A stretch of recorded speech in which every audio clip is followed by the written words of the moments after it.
You drunken louts! Get off your backsides and kill it! I'll save you, fair damsel.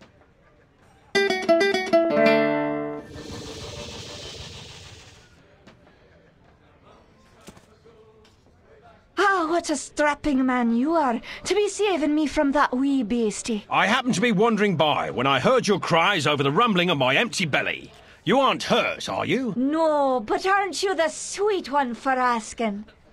Say, I've an idea. If you'd be willing to do a little job for me, I'd give you a good meal and a warm place to lay your head for the night. I'd be only too happy to handle anything you'd like to heave my way. Then it's a deal, for it's a wee rat problem I've got in me cellars, and if you could do away with them, I'd be ever so thankful. Rats, you say? In the cellar? How cliché of you, love.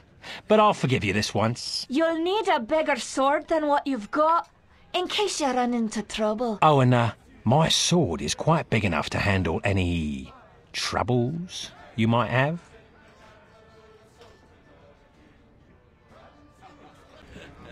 Well, for someone who says he's not afraid of rats, you sure are procrastinating. If you are afraid, you can tell me. I won't have any interest in speaking with you any further, but you can tell me.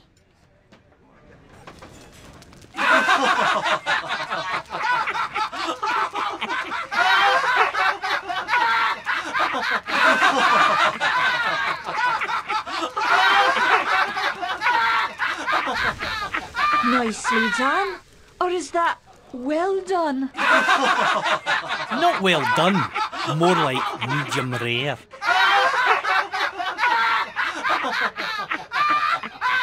Now we'll have another go at him with this.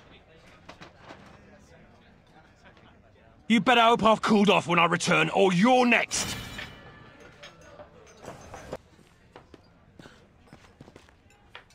Run away again, did ya? Go back to where you came from and leave the fighting to those who've got the guts for it.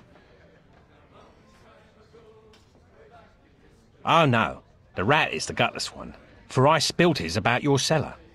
I'd be only too happy to haul him up here for you to see. In fact, it might actually improve the ambience of this place. No need. The stench you bring with you will be proof enough. Well, maybe there's more to you than meets the eye. Save it for the half-wits. What you can do for me is best done in silence.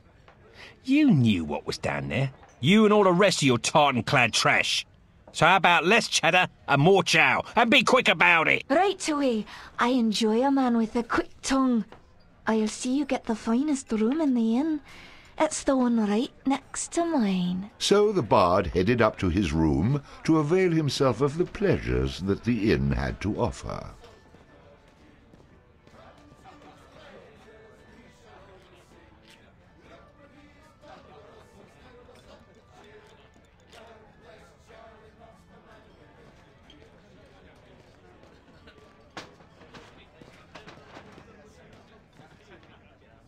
That was quite a night.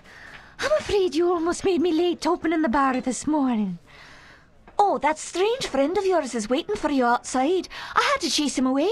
He was unnerving some of my regulars. See you later, love.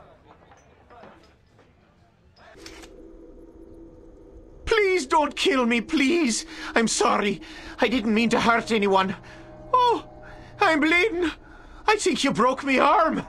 Ah, is that a tooth? I just spat out a tooth. Oh, not another tooth. Oh, look at me. Look at me. No, don't look at me. Oh, hell. Do what you want. I don't care. Go ahead and look. I'm not a bugbear. I'm just a dirty old bastard running around in a smelly old rug with a bucket for a head. Go ahead. Take all my silver. I don't need it anyway. I was saving it all up for a date with the widow McCreary until she found out I'm still living with me mother. Now she won't even speak to me. You know what else? I'm 42 and still a virgin. How pathetic is that? Ah, just kill me, please. Just get it over with. You're just pathetic. And so the bard arrived in Kirkwall, a peaceful and quiet town. The place seemed oddly familiar, and he would soon learn why.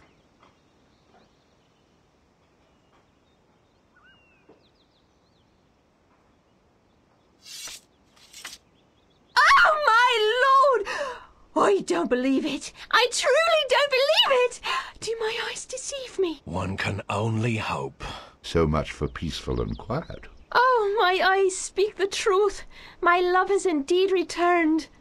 Although you vowed to return to my arms, time had cast doubt upon my heart. It's been so long since that magical night. I'm truly sorry, milady, but I'm afraid you've mistaken me for someone else. Someone less handsome, I'm sure. I get that all the time. Oh, surely you jest. That moonlit night, in the barn, up in the loft. You said you loved me. You said it was the most passionate moment you'd ever experienced.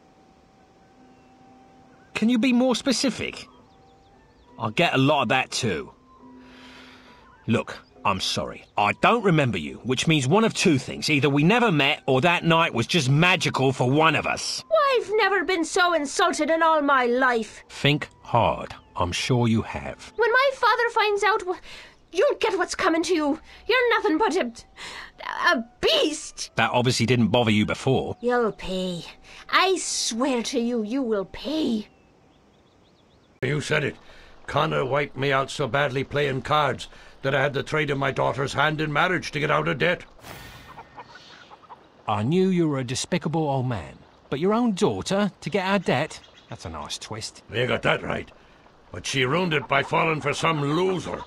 Now the wedding is off.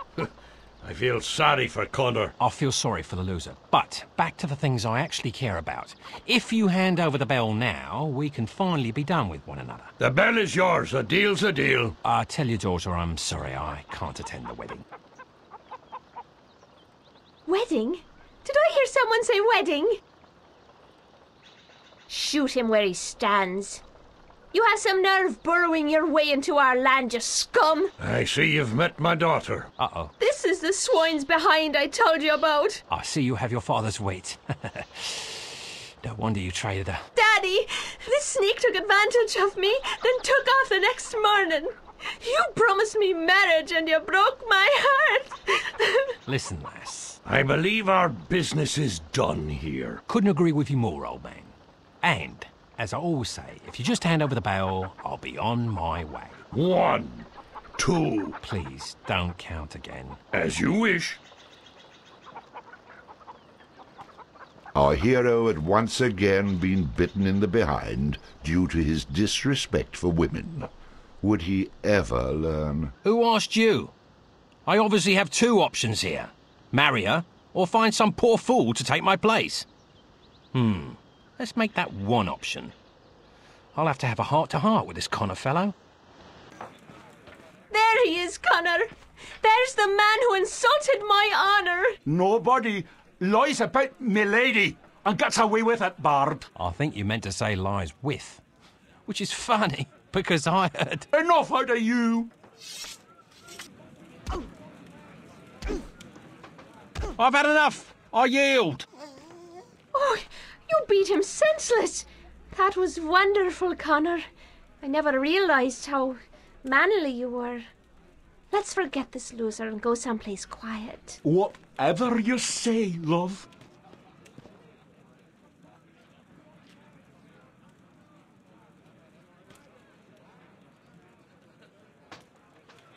I hope nobody important saw that. Hello? Gonna wake up on me? Oh, come on. We both know you're gonna spring to life when I least expect it. May as well get it over with and do it now. You ruined Hrafn's surprise, but you'll not steal Hrafn's keystone, little man. I knew it, I knew it, I knew it. You Northmen just don't seem to know when to stay dead. It'll take better than you to send Hrafn to Valhalla. Maybe not Valhalla, but I'll see you back in your grave soon enough.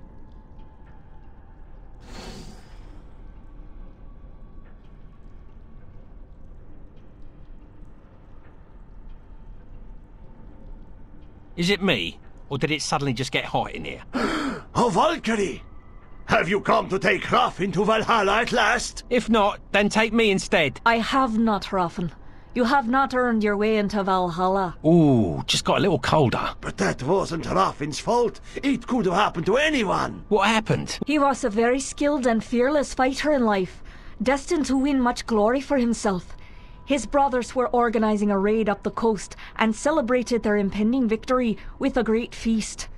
This one got himself so blinding drunk he stumbled and... Hrafn garted himself on his own sword. Ha ha ha ha! That's priceless, that is. I only wish I could have been there. Enough out of you. Indeed, it was no laughing matter, for now Hrafn cannot enter Valhalla. Until he proves his valor in combat, he cannot leave this tomb.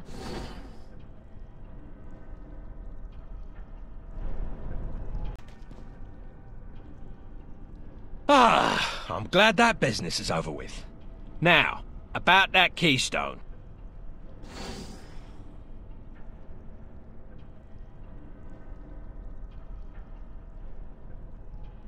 Hrafn, it is time to go. You have proven yourself. Praise Woden! It's off to Valhalla! A fight every day and a feast every night until Ragnarok comes! Wait a minute. I defeated plenty of enemies. Aren't you going to take me? Not a chance. Oh, come on. Can't we talk this over? I mean, we could just go over there into one of those chambers and have a private discussion about it. Not even when I was mortal. In any case, you have more to do in this world before you move on to the next. Farewell. What? But how am I going to get out of here? Let me give you some knowledge that may help you escape this place. Ah, I knew you. Don't spoil the moment. Okay, Hrafn, let's go. Next stop, Valhalla. Farewell, Bard. You were a worthy foe, and a true friend. You can have Hrafn's stone.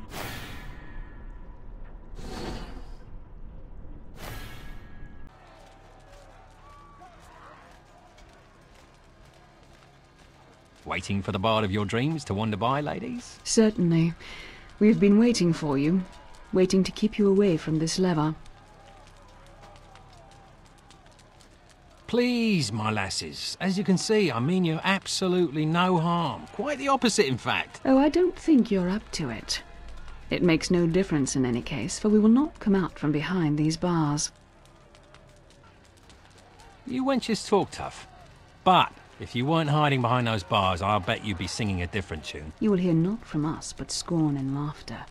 For we are safe behind these bars and are not afraid of anything. But, Maeve, what about, you know? I'll hear none of that talk now, you silly lass. There are none of those squeaking devils left around here.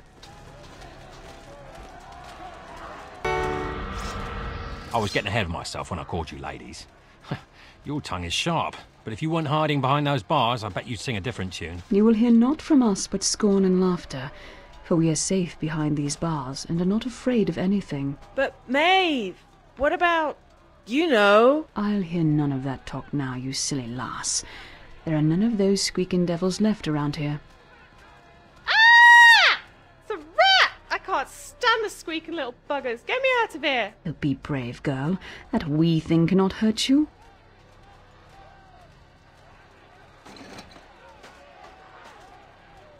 Curse you and your verminous allies. Once again, the bard oh so valiantly overcame his foes. It's a gift.